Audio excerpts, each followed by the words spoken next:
Hey everyone, welcome to Neil Talks. My name's Neil, and it's time to talk Tales of the Jedi. I've done the Ahsoka episodes already, and I am now really excited to jump into the Count Dooku episodes, because here's a character that we never saw growing up. We see him already as a grown, mature man. He's leading the Separatists, but he's also secretly a Sith. Throughout all the stories we know him, whether it's Clone Wars, whether it's the first trilogy, but now we get a chance to visit him earlier in his life and see maybe some key events that shaped his destiny that I know nothing about, which I'm super excited to see stuff that fills in these gaps about characters I didn't necessarily even know I wanted to know more about. But Dooku fits that mold. He was always a really worthy antagonist, frightening in his capability and his efficiency and his intellect and his grace. He was a formidable opponent, and yeah, let's see some things that made him that way, shall we? So we'll be doing all 3 Dooku episodes here in this reaction. We'll be starting with episode 2, which is called Justice.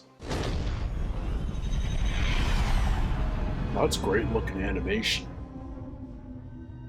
Really good. Set us down well clear of the village. Tensions are high enough. Yes, Master. Is that Qui-Gon? As a Padawan? He's got that nose. Look at those little bat birds.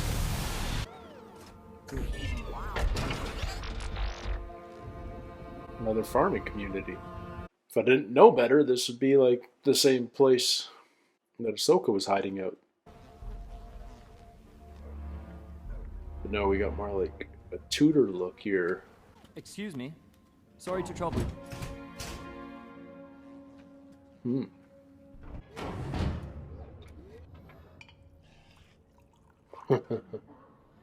Where are they holding the senator's son? Why should we tell you? What senator? I'm a Jedi. Jedi? What do you know of Senator Dagonet? If you don't like him, why not elect a new senator? I wish it were that simple. You're one of the kidnappers.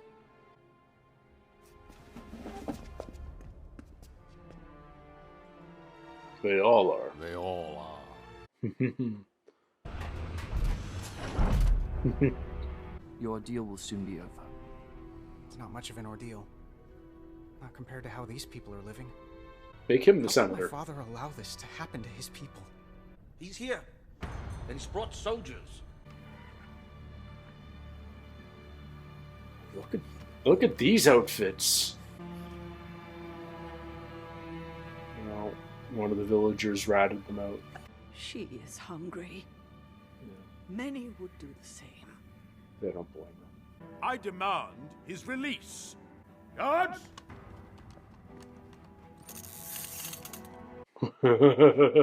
Step aside, Jedi.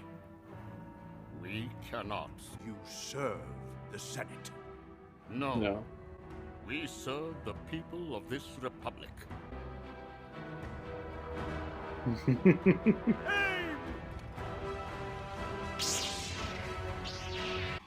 Fire!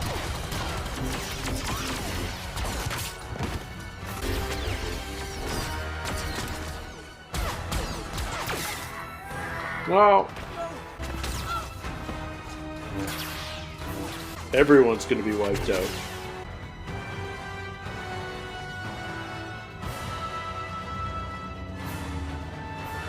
None shall defy me, not even you, Master Jedi.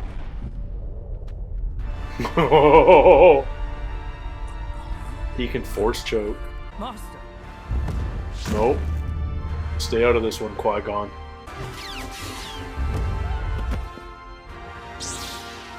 Feel his rage. Go!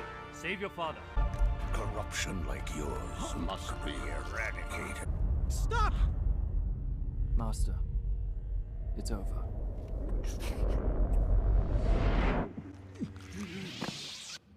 How could you do this? These are your people.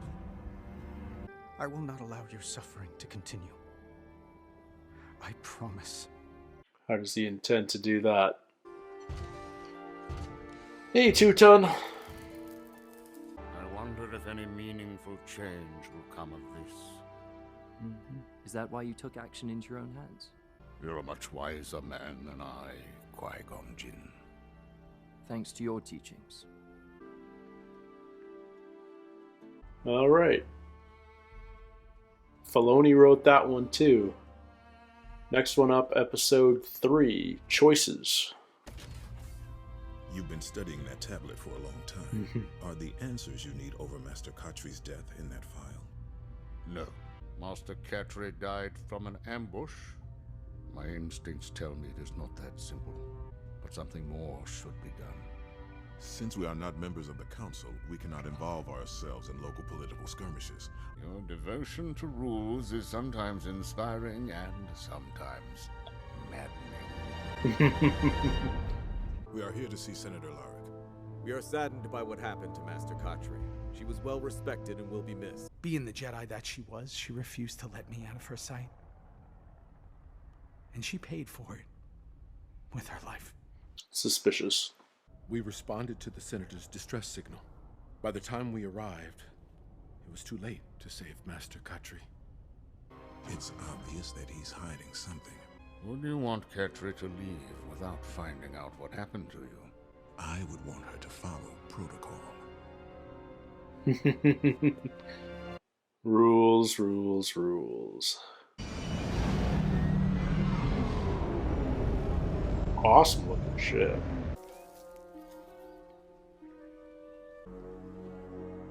Saber burn. Blaster. Firing upon her immediately? From what I can remember. No. If Master Katri were fired upon here, why The ship would have been blast marks on your ship? hit. No damage? For a Jedi to succumb to a surprise attack is rare. Unless that attack is from someone one would trust. I will have the truth. DOOKU, stand down. Quick to judge, quick to anger. The guards killed her.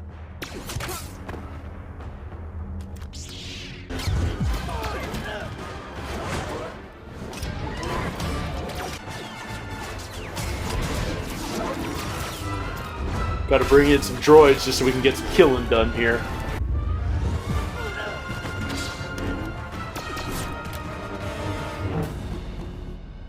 You and all of the Senate puppets will see a reckoning!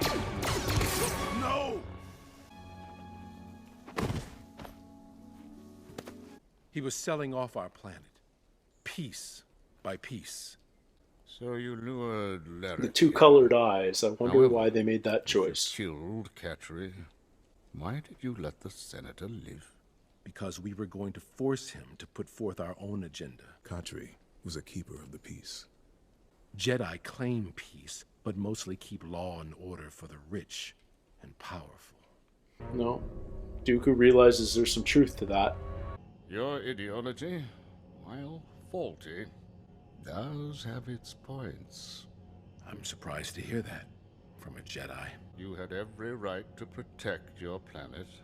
Make sure your people don't lose heart and evolve, Samaj. It is the only way you will truly have victory. Is he already apprenticing? Probably not. But you can see he's exploitable at this point. But will they be happy with your tactics? I have no problem explaining myself. Do you think the Jedi will truly keep peace if they continue to take everything the Senate says as law? Yeah, I wonder if Palpatine's already sort of got a needle in there at this point, provoking that anger and that sense of righteousness and justice. She was of the Force. It flowed with certainty through her. I am told you will be presented with Master Cattry's council seats. I was as surprised as you are now. I will speak to the council on your behalf. How kind of you, Master Jedi. So neither of them sat on the council yet. But that was the incident that put Mace in the council. It's these small things. You just sort of see these little incidents. They're not massive, world-changing incidents. They're just little incidents, intimate encounters, but they're enough to push someone in one direction or another to make these choices. Episode 4, The Sith Lord. Jedi Library. Code accepted. Master Sifo-Dyas.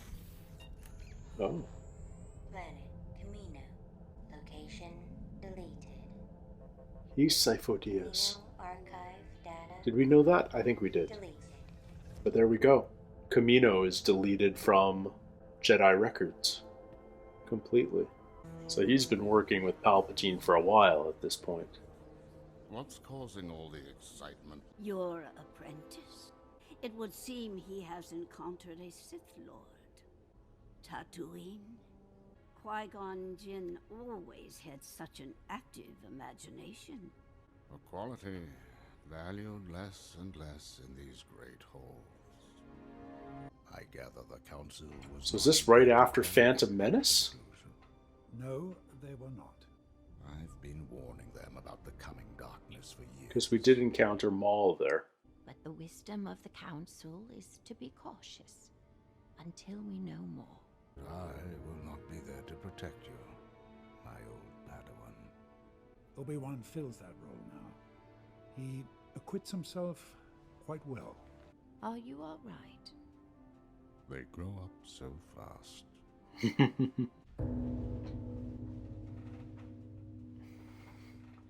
Well, we know Maul doesn't have long to live at this point if they've just encountered him on Tatooine. So is this when Dooku becomes the apprentice? He was fascinated with this tree. Having been born here on Coruscant, he knew nothing like it. The council is leaving for Naboo. The funeral is to be held there. I doubt I would be pleasant company. You hold them accountable. Qui-Gon Jinn has become one with the Force. We time jumped. It's time to let him go. And you can do this? But it means Maul's dead too. What choice have I?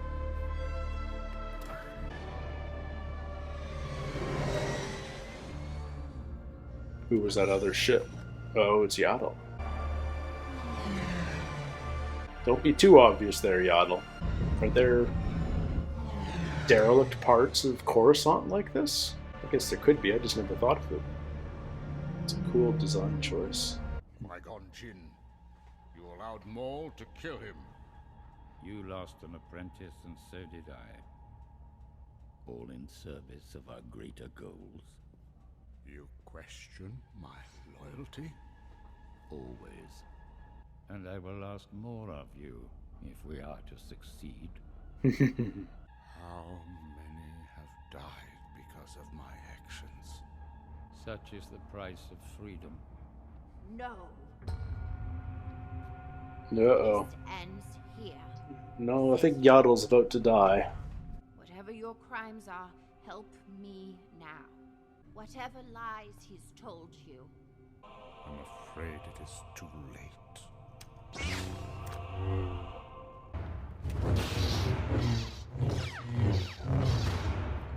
Take him out at the knees.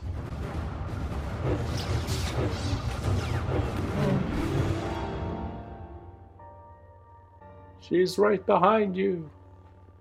I am on your side, Dooku.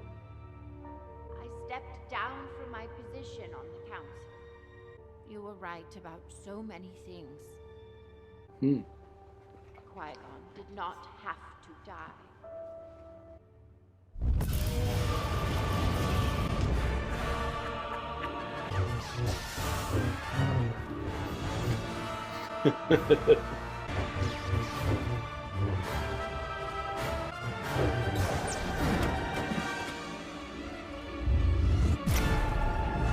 No!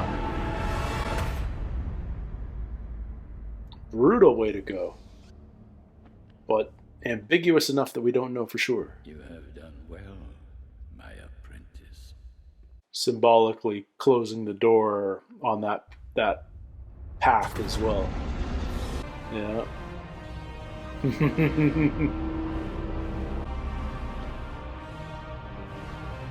The sun, it burns.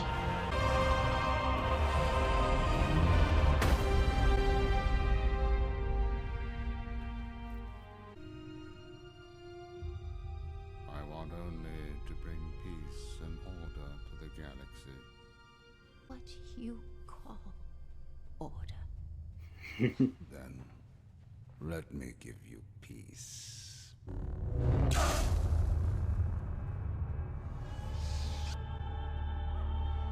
Oh, Dooku.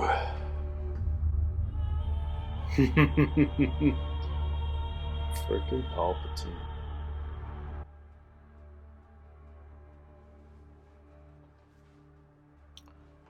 I love this little series. I mean, it's only about an hour and a half all in, but Dave Filoni, thank goodness he's guiding the Star Wars universe right now, at least the Disney Plus side of Star Wars, because it's clear he's just like, I have a few ideas. Nothing that's movie worthy or even worth exploring in a big live action TV series, but they're fun little stories to tell.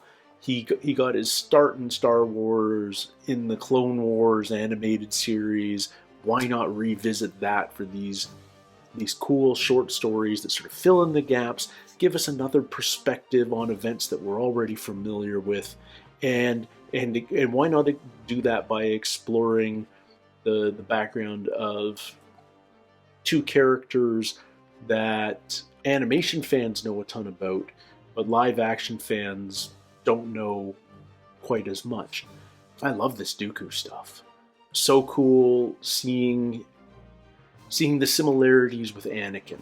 I think that's what I'm seeing more than anything, is he sees injustice and he wants to fix it. He doesn't necessarily want to follow the rules like Mace does. He's a little bit quick to anger.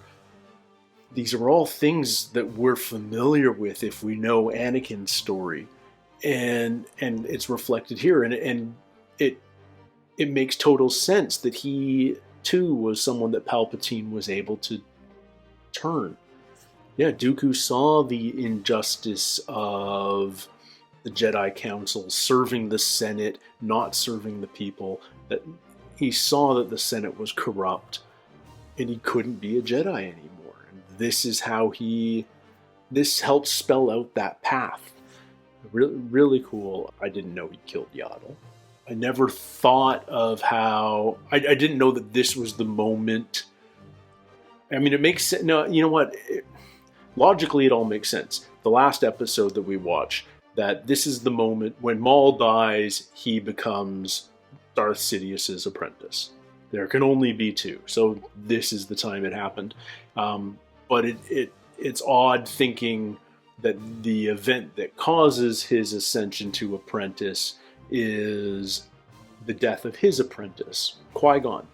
The severing of maybe his one last real bond to the Jedi.